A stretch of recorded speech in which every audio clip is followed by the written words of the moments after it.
Okay, some folks entering the room now. Hello, everyone. Thank you for joining us this afternoon. Give everyone a moment to join.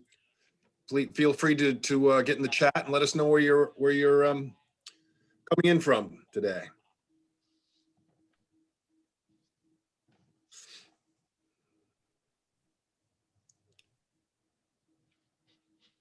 Got folks from New York City, Bluffton, Nebraska, Michigan. Wonderful. New Jersey, Maryland, Pennsylvania, California. Oof, wonderful. Well, thanks everyone for joining us this afternoon. I'm your host, Rich Merritt. I'm the Director of Operations of Audubon, Connecticut and Audubon, New York, the state program of the National Audubon Society. We put on these webinars on a monthly basis, and Audubon's mission is to protect birds and their habitats in places like healthy forests and coasts, and where humans are too, in bird-friendly communities, which is the subject of today's planning for bird-friendly cities that put nature first. I'd just like to know that the webinar is being recorded, and if you have any questions, please feel free to put on the chat. We will try to answer some of them during the presentation, but we also have a question and answer period at the end. And without further ado, I'll pass the mic to my friend Margot Ernst, who is a past board member of the National Audubon Society and Audubon New York, and a current board member of Island Press, which is Tim Beatley's publisher. Margot, you may introduce our speaker. Thank you, Rich, and Audubon for supporting and organizing this webinar today. Our presenter is Timothy Beatley, the Teresa Hines Professor of Sustainable Communities in the School of Architecture at the University of Virginia, where he has taught for the last 30 years. Beatley is the author or co-author of more than 15 books, including Green Urbanism, Learning from European Cities, Native to Nowhere, Sustaining Home and Community in a Global Age, and Biophilic Cities, Integrating Nature into Urban Design and Planning. Tim directs the Biophilic Cities Project at the University of Virginia. Tim will be speaking to us about the ideas and findings in his new book, Bird-Friendly Cities, Island Press 2020. He will argue that all cities can and must work not only to reduce the dangers to birds, but to design buildings and urban neighborhoods that make room for birds and other biodiversity. We will also hear about the tangible steps that cities are taking on behalf of birds and how bird conservation fits into the global biophilic cities movement. I'm wearing two hats today. I'm so proud of Audubon and Island Press, and so thankful to Tim for doing this with us. And I will hand things over to our presenter, Professor Timothy Beatley. Okay, well, thank you so much, Margot. It's a real pleasure to be with you today. And if I forget to say this, I should say in the beginning that so many of the stories, so many of the things that I'm talking about in the book, and you'll see, are things that are underway around the country and being done by Audubon groups. So Audubon's a pretty big deal in the book, and you'll see it as we start to get into some of the stories and some of the different ways we can think about what a bird-friendly city is. So I'm going to start. I have a lot of slides and maybe too many for the time that I have. We'll see, but I'm going to kind of go quickly and start really two parts to this presentation. The first part is to talk more generally about the role of nature in cities, and in particular, this idea of biophilic cities. And then the second part is really more specifically about the book and about some of the main themes and main stories contained in the book. So I am an urban planner by training, by background, thinking a lot about cities. We're in a time when cities are under a lot of pressure, lots of challenges, and we know that to move in the direction of sustainability and addressing climate change and creating resilience, we believe cities have to be compact and dense. And that's what will be necessary, we think, to reduce carbon emissions, to invest in transit, to create walkable kinds of cities that have small ecological footprints. But the question is, can you have those compact, dense cities, but also lots of nature? And here's the cities and nature with the question mark is a big question for us, but it's not really a question. We argue that you've got to have the urban and the nature together, and birds are a really big part of that. So a little bit of the background story, a little bit of the history. We started something called the Biophilic Cities Project around 2011 here at UVA. This idea of biophilia is really at the core of this vision of cities. Here you have one of E.O. Wilson's definitions. E.O. Wilson, Ed Wilson at Harvard, not the first person to use the word biophilia, but he's really the one who's coined it in the way that we think of it today. This notion that we have an innate connection to nature, that we're drawn to nature, that to live fully happy, truly happy and healthy lives, meaningful lives, we need nature. And it's not something optional. It has to be all around us where we're living and working. It can't just be something that we think we're going to get once or twice a year on vacation. So that's the heart of the idea, biophilic cities, cities that connect us to the natural world, to nature. And there's a lot of evidence. I think probably a lot of you know this. We could spend the whole time talking about the research, about the scholarship. There's something new every week, it seems. But for me, when I think about what it is that affects me, what it is that I'm drawn to, what are the things that are delightful in the world, they are living things. They are flowers and trees and butterflies and, of course, birds. And that's the heart of this idea. And the evidence is that when we're around that nature has tremendous power to improve our mood, to relax us, to reduce our stress levels.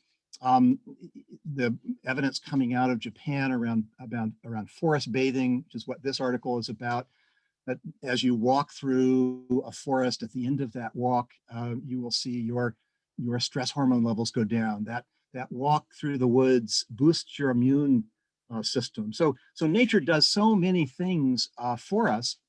We're not entirely sure why it is the case, but I'm going to back up actually. And but there is an emerging science of biophilia, and some believe that it has a lot to do with the shapes and forms in nature and the fractal geometry of things like trees. Fractals are these self-repeating shapes and forms, so that leaf is a small version of the bow, which is a small version of the larger tree. And the belief that we have evolved a visual system to effortlessly process those fractals. So this idea of effortlessly looking at the world and its trees and clouds and birds. Here's a quote from Richard Taylor, who chairs the physics department at the University of Oregon, who's done a lot of the work around this idea and what he calls fractal fluency. Humans have fractal fluency. On the left, meant to remind me about birdsong. We'll talk a little bit in a little bit more detail later about the importance of birdsong. But we know that we've got hospitals in places like the UK that are recording birdsong and playing it back at especially stressful times for patients when children are going into surgery, for example, or getting inoculated. And we know that birdsong reaches us in a really deep way and has these therapeutic benefits from nature. And this image actually has to do with a very creative way that they are using birdsong to understand hearing loss, actually. So there is a science. If we had to sort of summarize what all these benefits, it would be very hard to do that. It is very hard to summarize the literature, the research coming out of medicine and public health and environmental psychology. I tried to do that in this slide for a healthcare conference a while ago, and I tried to get a lot on the screen here. I mean, it is true that just everything on the right is associated with nature. So, lower depression, lower anxiety, improved mood, improved happiness, even evidence that shows that more nature means lower crime, lower gun violence, lower social isolation, even evidence now coming out of psychology that we are more likely to be generous in the presence of nature, more likely to be cooperative, more likely to think longer term. So you can make the argument that having nature around us helps us to be better human beings. And if you had to summarize it, we're often talking about this by using the word flourishing, which I really like a lot. So it's human flourishing, but it's ecological flourishing as well, flourishing for birds. We will get into that in a minute.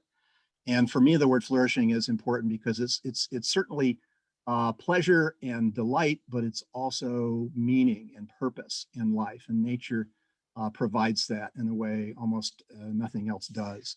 So we want nature. We need nature around us in cities. And of course, so many ecological services provided by the nature, lots of reasons why we want to be investing in nature. This is an image from Rotterdam, where they have to deal with the management of water and just about anything that you can do to make a city more biophilic and natureful, whether that's planting trees or green rooftops, will help to make that city resilient. And so cities need to be more resilient, especially in the face of climate change. So the image here, second from the left, is this really interesting idea of a water square, a water plaza, which is something Rotterdam's been designing and building, the idea of having new gathering spaces, new public spaces for neighborhoods that need that, and designing a lot of nature in, but also designing it to absorb and retain stormwater.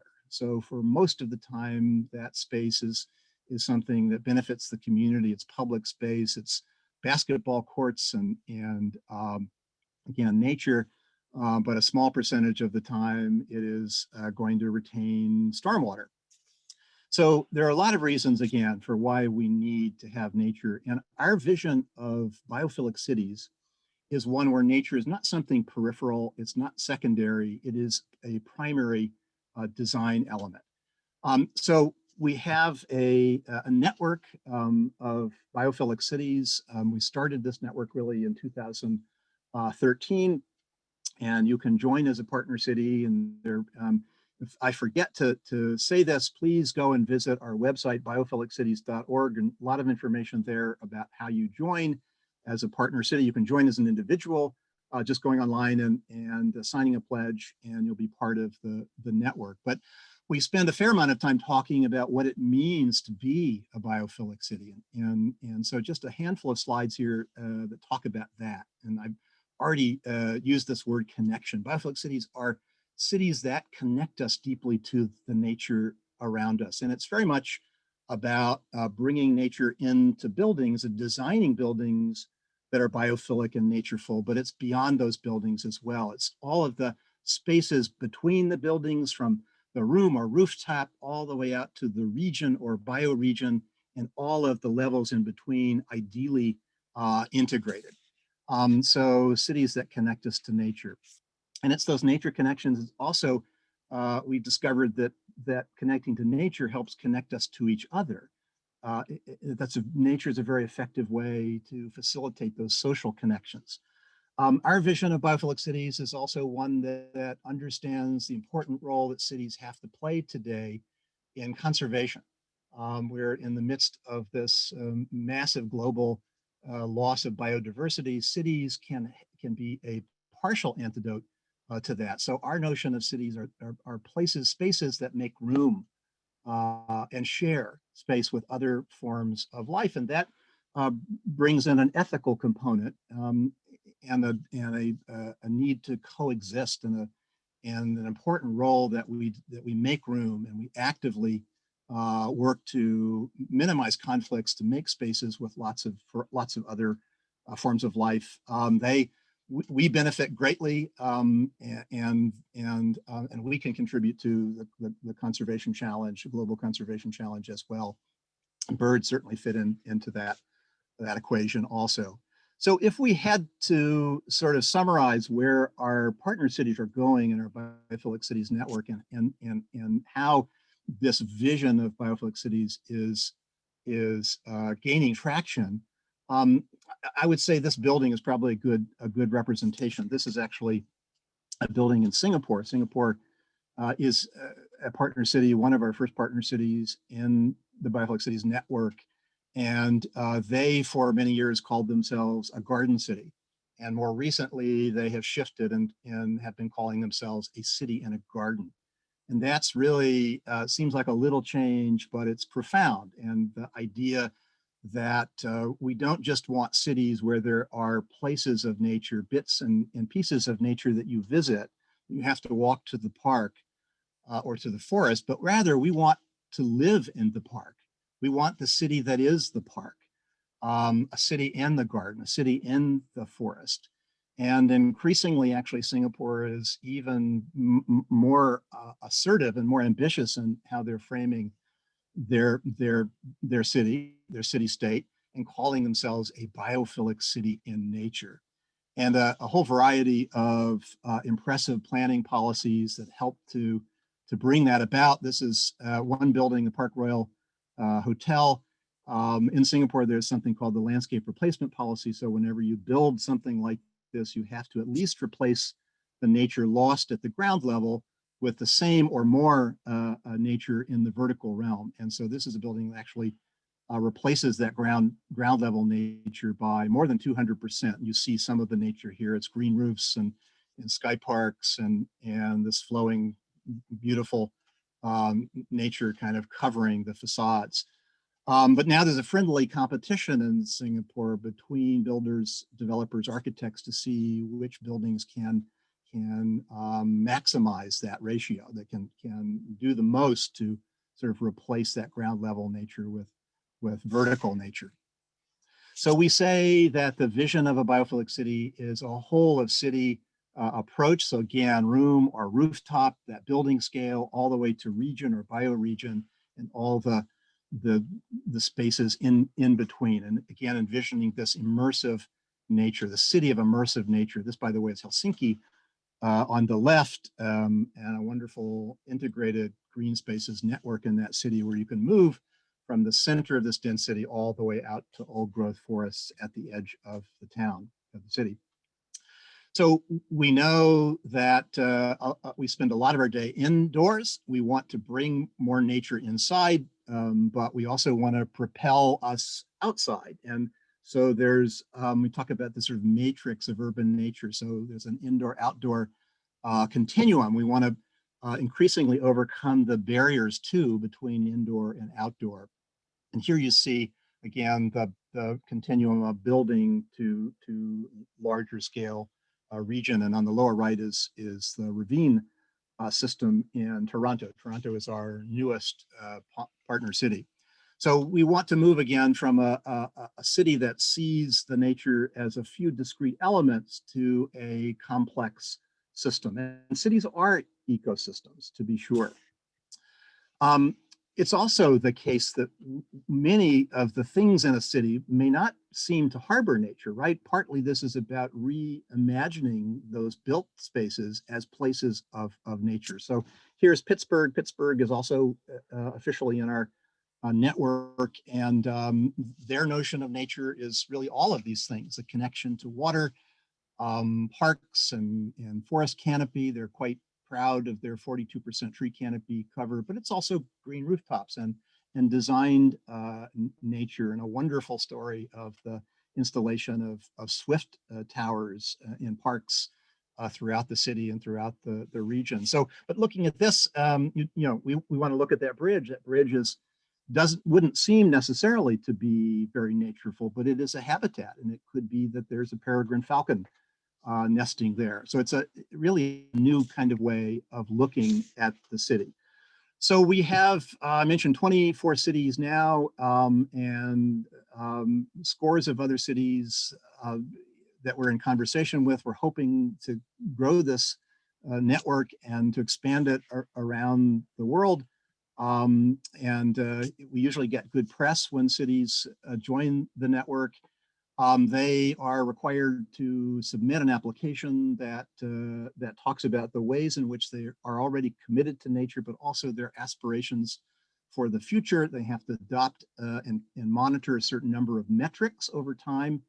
And they also have to have a city council approved resolution or proclamation officially joining the network and aspiring to become a biophilic city. So this is Mayor Peduto, the current mayor of Pittsburgh, receiving the certificate as they joined the network. And we had a wonderful celebratory event at the Phipps Conservatory there in Pittsburgh. So this is the global map. So far, about half our cities are North American. And so we're hoping to expand. We only have one Indian city so far, and one in Australia, and some discussions with cities in China. But we very much want to expand around the world. So there are metrics for thinking about what a biophilic city is, and I will just say I won't go through this this graphic, but the main point to make is that there are different ways of thinking about what a biophilic and natureful city is, and it's not just the presence or absence of nature, but it's also the ways in which residents interact with that nature. How much do they care about it? Are they able to recognize a common species of flora and fauna, common species of birds? How much commitment is there from the local government? What percentage of their budget goes for the care and restoration of nature, for example? A special importance in our network given to social equity. We know in this period where many of the cities in our network have this history of systemic racism and segregated land use patterns, that there isn't a fair distribution of nature, of parks and tree canopy, for example, or experiences of birds. And so this idea of a just and inclusive nature, or a just biophilia, is a key element in this vision of biophilic cities. These are images, by the way, of a wonderful new park in Portland, Oregon. Portland's been a partner city from the beginning. And we have a short 5-minute film about Cully Park on our webpage. And it's a park that wasn't designed. It's in a neighborhood of color that was underserved, didn't have a park like this. And then it wasn't just a park designed by the Parks Department or from the top, from the local government, but rather from the bottom up. And so, for example, the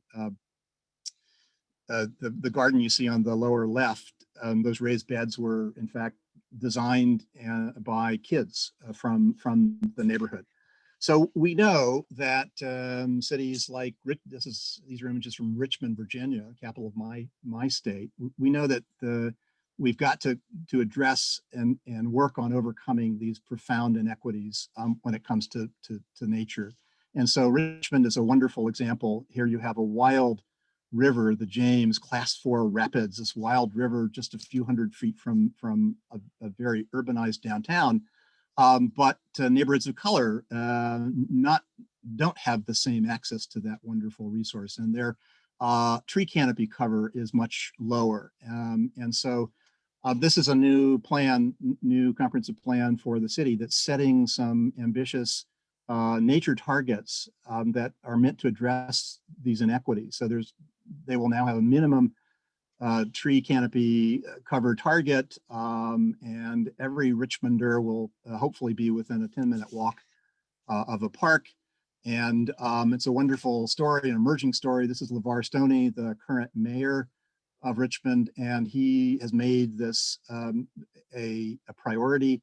And already, actually in the fall, they have been able to create 5 new parks in neighborhoods of color and places that are underserved with parks, and basically utilizing land already owned by the city. So it's an emerging story. Again, all to say that social equity, overcoming systemic racism, and the long-term inequities and the kinds of experiences, the kinds of access that neighborhoods of color have had to parks and and trees and birds and all forms of nature.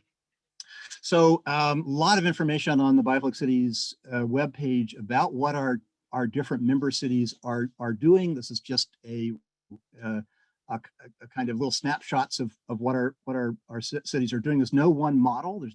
The cities have different opportunities. They have different environmental conditions, different climates. And so what it means to be a biophilic city will be different in different places. So now I'm going to kind of move on and talk more specifically about this notion of a bird-friendly city. And here is the cover of the book. And so very much I'm seeing birds as part of this vision that I've just been talking about of biophilic cities. And so for me, this is personal, and I'm not sure that I would describe myself as a birder necessarily. I don't think I deserve to call myself a birder, but I have been a lifelong lover of birds. And these, by the way, are beautiful paintings of a local artist here in Charlottesville, Cynthia Burke. These are paintings of ours. And I love the way that they present the magic of birds, not to overly anthropomorphize birds, but they are these magical beings that we co-inhabit space with. They are the closest thing to angels here on Earth. It's been frequently said by others I know, but they are a delight, a piece of magic that uplift us, and particularly during the pandemic are so important to our mental health. And it is true that biophilia and biophilic cities are multi-sensory, right? So we're as interested in the experiences of sound. And what are those sounds often in cities? They are the sounds of birds. And those sounds animate urban life, and we want them there. And here Val Plumwood, environmental philosopher, talks about how we need to sort of move from just hearing sound to recognizing them as voices. And by the way, this is an eastern wood thrush, one of my favorite spring sounds, and I've been kind of keeping track whenever, usually in April, the day that I first hear this. And this sound is so enchanting, and it takes me immediately back to my childhood. And it's so place embedding. And I think we underestimate the power of birdsong and the power of birds in our lives more generally. But we know, here's the now famous Cornell Lab study. We know there are so many threats, and this just shocking when this was released a couple of falls ago, that we had lost a third of our bird abundance, just since 1970. And we know that there's climate change and habitat loss and deforestation and too much pesticide use and decline in insects, and all of these things that may seem very difficult for us to get a handle on or grapple with where we are living. And so for me as an urban planner, the challenge is, what can we do? And we can do a lot. And there are so many ways that we can reimagine cities that will be profoundly more bird friendly. And so we know what many of those things are. And so that the book is an attempt to tell the story of the wonderful work going on around the world. Here are the volunteers from FLAP. Many of you know about the story of FLAP in Toronto. Michael Mazur, who founded FLAP, and this wonderful network of volunteers who started one of the first places where they started actually in a systematic way, looking for collecting dead and injured birds during peak migration periods. And partly as a way of raising awareness. And at that time, there wasn't that much awareness that buildings and glass represented serious hazards to birds.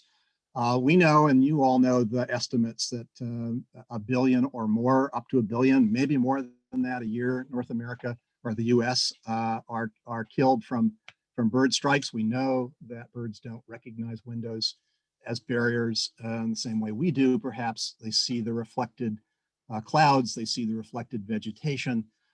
This, by the way, every year they display what they've collected, usually at the Royal Ontario Museum, as a way of raising awareness about the seriousness, the magnitude of the problem. And it's pretty striking and pretty effective. A number of cities, a number of other places now do this, following the example of FLAP and Toronto. So we know what we can do and should do, and we have wonderful examples, many of them profiled in the book, retrofit stories like the Jacob Javits Center in New York, where they've essentially replaced their glass with bird-friendly fritted glass that can be seen by birds, remarkable 90-something% reduction in mortality for birds, but also turns out that the building is more energy efficient. So it helps to reduce its energy consumption and its carbon emissions. And by the way, there's a green rooftop that has turned out to be important habitat, important nesting habitat for species in the city. So we can do so many things when we think about how to design or retrofit the buildings in and around cities. We have a number of examples. Many of these are profiled on the Bioflix Cities page. In fact, this one, the Frick Environmental Center, we have a new 5-minute film about it, which is available on our film page on Bioflix Cities. Really interesting story of how the Frick Center worked with a group of high school students to design a kind of DIY paracords system on this one side of the building where they were worried about bird strikes. And so for a little bit of money, it became a project, a community project, and a project to engage kids in understanding the hazards. But we have the ability to design new buildings like the wonderful new Candida building on the campus of Georgia Tech. This is a certified living building under the Living Building Challenge. So it is bird-friendly glass, but it also produces all the power it needs. It's net zero energy and net zero water. So we've got to, that big threat of climate change, we've got to work fast in reducing our greenhouse gas emissions, our carbon emissions, and these kinds of buildings will help with that as well as being bird friendly. So another wonderful story is a retrofit of an older building in downtown Atlanta, Interface Carpet headquarters building, affectionately known as Base Camp. And this is a really interesting story. They have done many things to make this building biophilic, but one of the most striking features is this series of 307 panels of glass that wrap around the building. There's this transparent, semi-transparent sheath that's essentially a life-sized forest. And birds are able to see that. And it also has a number of other wonderful qualities for the workers in the building. But it also leads to very interesting architecture. So this is something that people like Michael Mazur of FLAP is frequently saying, we can design buildings that are profoundly more bird friendly, but they're also going to be more beautiful. They're going to be more interesting, more visually interesting, like the Aqua Tower in Chicago. This is a Jeannie Gang design building that is, undulating and really interesting, but it's a building that has fritted glass and is a building that birds tend to see and facades that they tend to see, but it's also a really positive addition to the architectural world in that city. Other examples, Ryerson Student Center in Toronto, again, not your typical facade, but one that's really visually, aesthetically interesting and also very bird friendly.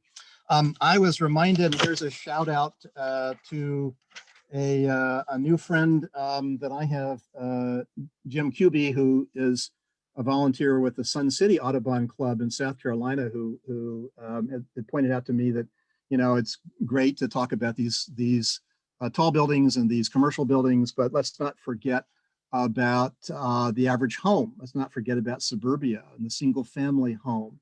And that's a huge risk factor for birds and a huge challenge to get homeowners to do things And we, as he and others have said, there's so many things like the paracords that you can do. This, by the way, is an image from FLAP, their Home Safe for Birds, a wonderful brochure that folds out in a very creative way. But we have, Copian bird savers and bird screens and feather-friendly tape and lots of film treatments. And we know there's so many products out there that homeowners could use to make their homes more safe.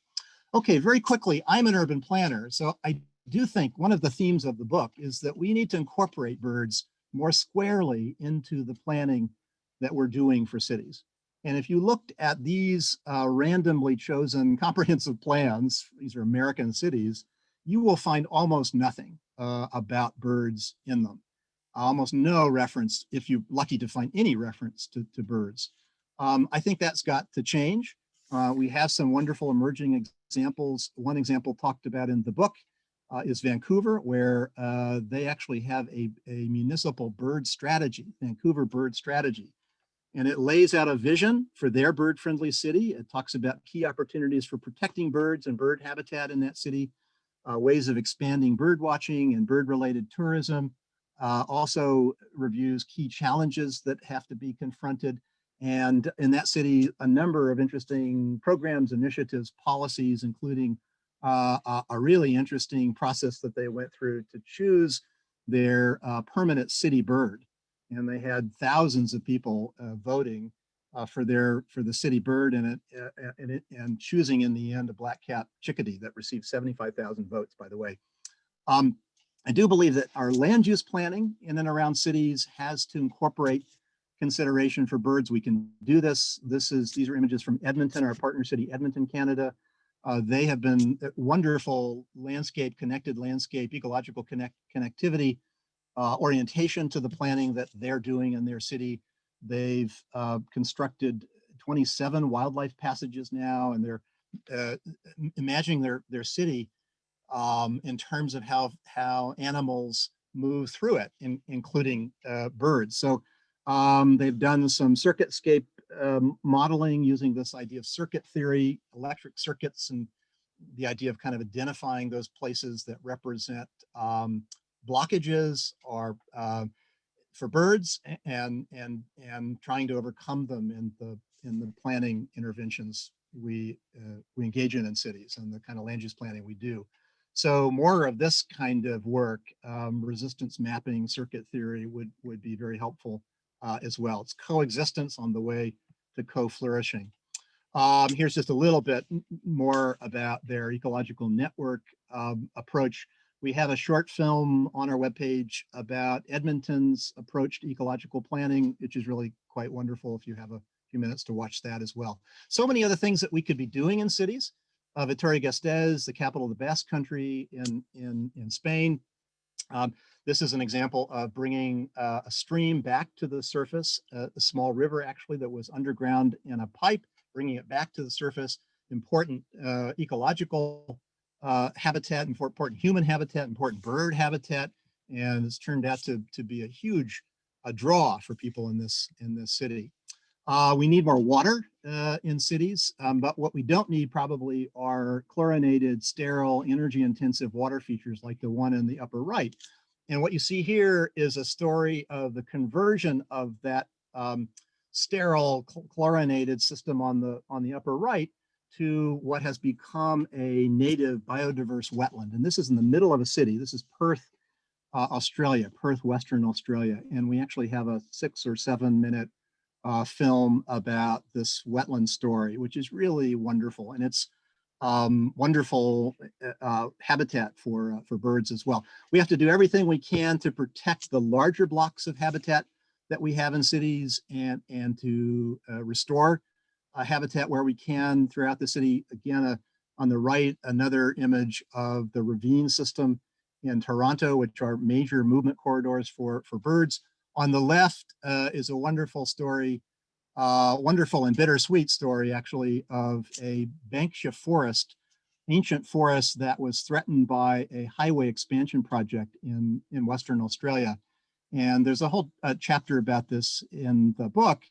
And this is Kate Kelly, who ran one of the nonprofits that helped to stop the highway and some of the forest got destroyed, but a lot of it has been protected, and it's largely a story about protecting habitat for birds.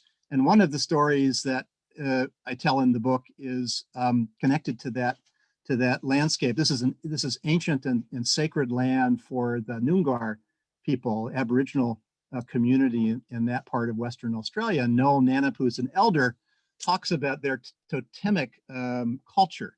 So each child chooses one or more animals, and over their lifetime learns as much as they can about that animal and becomes its steward, its supporter, its advocate. And for Noel, it's the Brown's wing pigeon. So wonderful story there. Well, so many other ways that we could be even more ambitious about what a bird-friendly city is.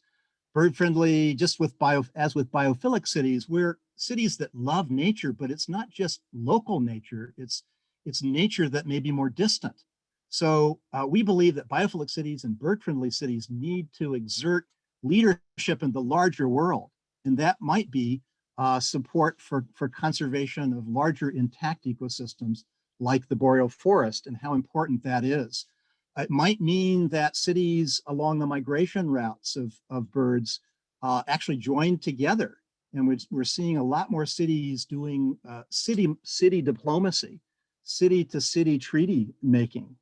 Very interesting. On the left, by the way, is what's called the Eastern Wildway. This is a vision for a connected network of protected lands along the east coast of the US.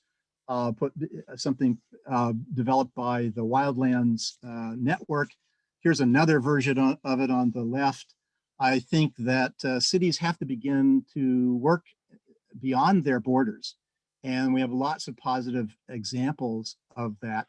Here on the right, Austin, Texas is one of our partner cities, and they have declared they're going to be a carbon neutral city. And part of that has meant that they are buying carbon credits from projects that plant trees that are habitat restorative for birds, but that those projects are outside the boundaries of that city.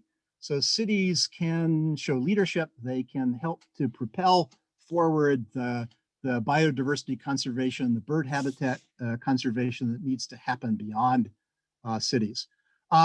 There's a chapter about Singapore's efforts to return the hornbills to the city. Wonderful story of smart nesting boxes that they've used to bring this population back. But it's also a story, I started with that discussion of the Park Royal Hotel, that WOHA designed building. We're seeing more of these buildings that are incorporating habitat, wildlife habitat really, and bird habitat into their very design.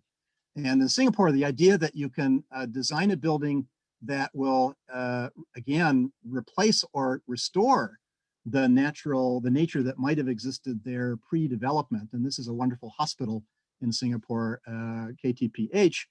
So many green and biophilic design elements, but they've really defined the goal of this hospital as bringing birds and butterflies back. And they're measuring the success, evaluating the success of this building by the number of birds that they see on site. And they have one wall of one building where they're keeping a running tally of those birds. You see it here on the right. So Cura de Bat, Costa Rica city that is part of our network, they are trying to plant native pollinators, native plants throughout the city in parks, along sidewalks and roads. And what I really like is, as this Guardian story on the left suggests, the idea of giving citizenship to the biodiversity in that community. So the bees, plants, trees, and birds. What a way to think about a bird-friendly or biophilic city. Part of the challenge is to rethink those spaces, for example, around our homes, those turf grass lawns that don't do much for birds. And this is one of our colleagues on the right, Nina Marie Lister, who teaches at Ryerson in Toronto. And she has recently gotten into a conflict with the city. Toronto has a tall grass and weeds ordinance, and she planted this wonderful, beautiful bird-friendly native garden and it violated this ordinance. And it's a longer story, but we've got to begin to work on the spaces around our houses. There is a lot of discussion in the book about predation by domestic and feral cats, and that's its own story. We have some wonderful examples of things you can do. Here's a rainbow collar, but we know, cities like Portland have been doing campaigns to encourage people to keep those cats indoors. But one of the most interesting ideas is this idea of a catio, or a cat patio. And we filmed the annual catio tour. And so this is another film that we have available on the web site. And it's a wonderful story of, this is a catio tour. It's like a garden tour. So every year they line up 10 catios, and you buy a ticket, and that entitles you to move around and visit the different catios and to see what is possible. And so very quickly, I'm running out of time. I'm going to go through quickly and give you the 5-second version of the last few slides so we can have time for questions. I do believe this is about inserting or highlighting the awe that cities, that one definition of a biophilic city is a city that maximizes moments of awe. And many of those moments have to do with birds. This is the story of the Vox's swifts in Portland, another film. During the September migration, hundreds of people come each evening to watch the Vox's swifts roost in very dramatic fashion. They plunge down into this chimney of the Chapman School. Wonderful story. There is a trend in the direction of incorporating bird spaces into the design of buildings. This is a London building that has 54 new common swift nesting cavities, really, as part of a renovation of this building. And we're seeing projects like Kingsbrook in the UK, which is discussed in the book, incorporating swift blocks and swift habitat into homes, into new homes. This is actually the UK's largest home builder, and they have committed to making every new project wildlife friendly, and especially birds. So we're moving in the direction of rethinking the very nature of habitat. And Joyce Wong, her work, wonderful work around habitecture, this idea that if all those spaces, those facades could be designed for multiple species, instead of pushing other forms of life away, we pull them closer, maybe. We make room for them, and birds especially. Another wonderful example, Aldea, a community in New Mexico, where they've been trying to bring back the juniper titmouse, and wonderful collective effort to do that. We could be doing much more restoration in bird-friendly cities, and we did a short film about the burrowing owls in Phoenix, another Audubon project, and a chapter about this in the book as well. And here, watch the film. I promise I'm getting to the very end. I do believe that we need to think creatively about having birds, integrating birds into everything that we're doing. And really every school needs to be thought of as a bird habitat, as a bird immersive landscape, and bringing birds into STEM and science, and kind of cultivating the next generation of birders and bird lovers and bird enthusiasts. I think from a city planning point of view, we've got to change the metrics and change how we judge a good city. And I'm going to propose that a good city is a city where everyone can see and experience birds, and everyone can hear native bird song. That's a metric, a measure of a good city that we don't hear much about. So I'm at the very end, and there's the book. And if you're interested, I guess it's a 30% discount if you give the code. What is the code? Webinar, I guess is the code. Anyway, lots of resources, other Island Press books, and other films that we've made. And I'm going to stop there. I'm sorry to have gone a little bit long. Okay, so I'm going to stop sharing my screen at this point, and hopefully we have still a little bit of time for some questions. Well, Tim, that was a fascinating presentation, and thank you so much for it. I'm sorry you had to pinch it a little there at the end, but Well, I warned you I had too many slides, and that's a typical problem of mine. So I'm sorry about that. I did put in the chat the website to order the book on the Island Press site. It is a 25% discount. The discount code is Bird City, all one word, Bird City. I also have so we're going to do some questions and answers now. We'll pitch Tim some questions, but if you have some that you haven't already asked, please use the chat and let us know. We'll get to as many as we can. I have joining us to help facilitate the question and answers, Jillian Bell from Audubon, Connecticut. She's Audubon, Connecticut. She is an attorney. She's not she is Audubon, Connecticut Friendly Communities Program Manager. Jillian, thanks for joining us and helping me facilitate. Thanks, Jillian. Yeah. Jillian, before we asked Tim some questions, was there anything in Tim's presentation today that pertains to the work that you do in Connecticut or Audubon does in your area or that you're working on? Yeah, definitely. So the bird-friendly community, I'll try and say it quickly. The bird-friendly communities conservation strategy works to meet birds' needs in places that we share with them, specifically by providing food, shelter, and safe passage and places to raise their young. And in turn, birds offer us a richer, more beautiful and healthful place to live, as Tim mentioned throughout his presentation. So our priorities here in Connecticut and New York within bird-friendly communities are our safe passage or our bird safe buildings campaign, which includes our bird safe glass and windows and lights out initiatives.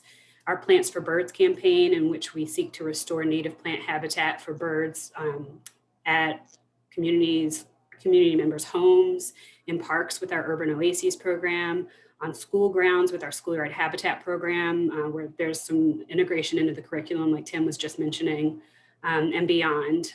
One tactic that we're currently expanding both here and in New York, I say here, I mean Connecticut and in New York, for both Plants for Birds and bird safe buildings is support for our chapters and centers in developing partnerships to further our PROS work. And that PROS stands for proclamations, resolutions, and ordinances. And we're trying to get those passed to promote our safe passage and Plants for Birds initiatives at the municipal and state levels. Whew. I hope I said it fast enough so that that's wonderful stuff. Wonderful things that you're working on, and I didn't get a chance to talk about lighting at all, but and lights out programs. But there's a lot of that in the book. But so yeah, great stuff that you're working on. Thanks. Yeah, I love it. Tim, just real quickly, someone asked, they said that the Bird City code that I put in there as the code to get the discount doesn't seem to be working. Bird City all one word. You said you thought it was yeah, the different. one that I have on my slide is webinar, but I don't, Okay. and I was told that would continue to work. I think that's right. Okay. Without going back to the All right, slide. whoever asked that, please try webinar. Yeah. All right. Sorry about that. And we can always check that later too. If there's a way Okay, to somebody communicate. used Bird City and it did work. So anyway. we can move. Okay, great. The question, and it was asked a couple of times, so I'll paraphrase it a couple of different ways. They want to know if the Biophilic Cities was open to suburbs or even smaller communities, that program. Yeah, so we have a range of sizes. We have been hesitant to identify or lay out a sort of lower threshold. I think our smallest community might be 30,000, and we'd be open to any size a city. We could send me an email. We can talk about that. But it's a variety of different size cities. Edmonton is 1 million, and so the issues are a little bit different, depending on the size of the city. But there are so many common issues and concerns, and the whole idea of sharing these tools and inspirational ideas for incorporating nature. That yeah, so suburbs are certainly possible to have them in our network.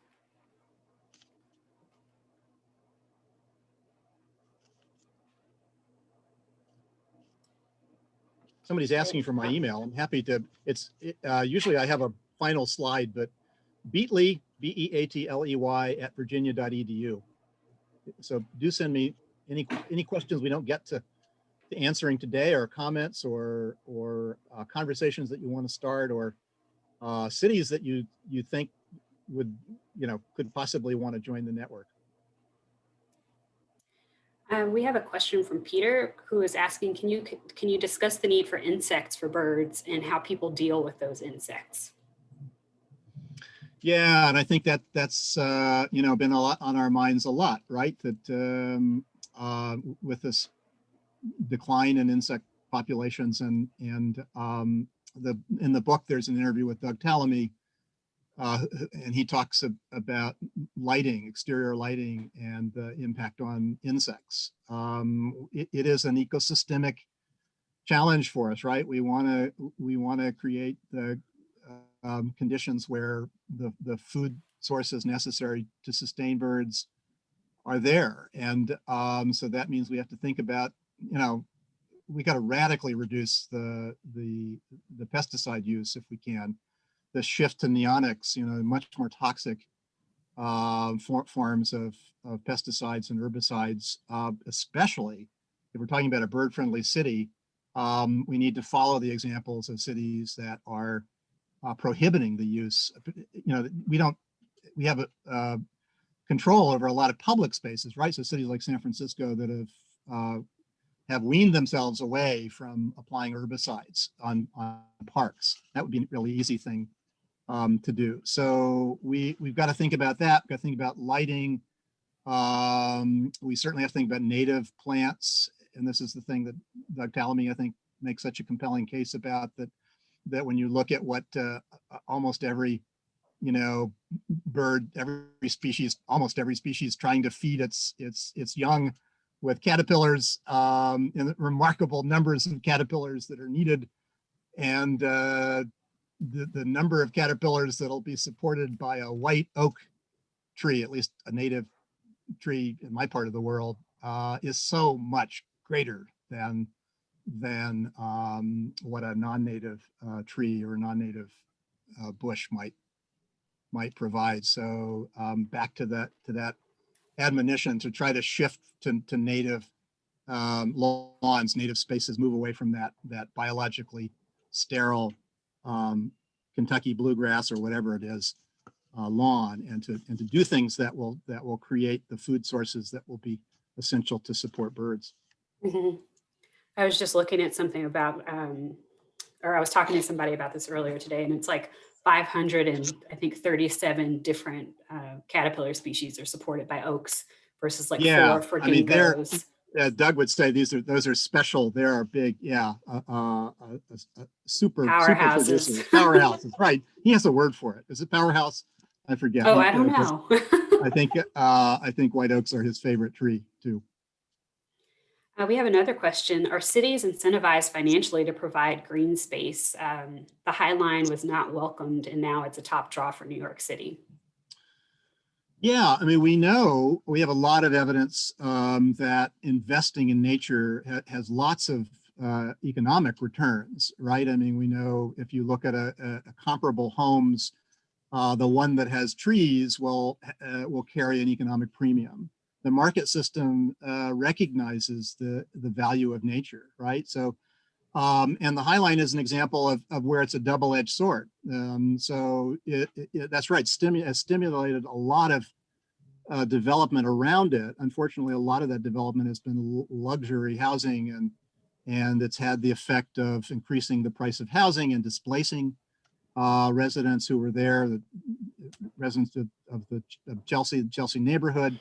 So it's a beautiful park. We want more High Lines, but on the other hand, we've got to figure out how to reduce the unintended consequences, the eco-gentrification, as it's sometimes called. And so it's complicated, but absolutely, there are so many, as I've mentioned, so many ecological services, so much economic value attached to those ecological services. If you're planting more trees and green roofs that cool the city, reducing the air conditioning loads, reducing carbon emissions, enhancing air quality, all these things that, cascading benefits. There's a huge positive economic value generated by that. Hey, Jillian, why don't you, we're getting toward our 5 o'clock threshold. Why don't you queue up a final question for Tim while I say, this has been asked a few times, if the presentation was recorded and how to watch it or share it later. And it will be on the websites of Audubon Connecticut and Audubon New York shortly, and also our Facebook pages. I don't know when, but usually very shortly after the end of the presentation. So, Jillian. Sure. We've had a lot of people asking various questions about bird-friendly windows and what they can do at their homes to make windows more visible for birds. And also if you have any recommendations for folks that get pushback from people saying it's only for high-rise buildings, which is not true. It's not just for high-rise buildings. Well, I mentioned Jim Cubey, this Audubon, South Carolina friend new acquaintance who's done a really interesting little guide to the products out there for your homes. And I don't know if you could make that available, but I think if you'd be willing to share it, it's a wonderful resource. Audubon probably has I would imagine resources like that, but this is nice because it summarizes there are copian bird savers and systems that use fish line and as I mentioned, there's so many. It seems like there's different tapes products. You can use, tapes like you can feather use, friendly. as long as you get the density right. We want that. We don't just want decals, which we know don't work. You want that 2x4. We want the density. We want the squares. We want the 2-inch by 2-inch pattern density, and at least, and so the paracords I think are a wonderful example, a wonderful option for people. Relatively inexpensive. Many of these systems you can buy the raw material and make them yourselves. I don't know what to say about how to convince people. I think that it's hard to when you experience as many have, a bird hitting a window. I mean, it's emotionally traumatic and convincing, and I think it's hard to fully understand the magnitude. We don't have good numbers, right? And I think it probably is true that there so many more birds are killed or injured than we realize. And I think it's partly, there's so many things about home ownership, so many things about basic citizenship that we are expected to do, or ways that we are expected to behave. If you're part of a homeowners association, you have to do certain things and be a good neighbor. Well, maybe this is part of how we ought to rethink citizenship in a way. What it means to be a good citizen or a good homeowner means that you have an ethical obligation to, do everything you can to minimize the dangers for birds. I don't think it's probably high on most homeowners lists of things to do, but I think we've got to really start to tackle that. I showed that image from FLAP, and they have as I mentioned, this program, this campaign kind of aimed at single family homes or homeowners or residential, I guess is probably the right category.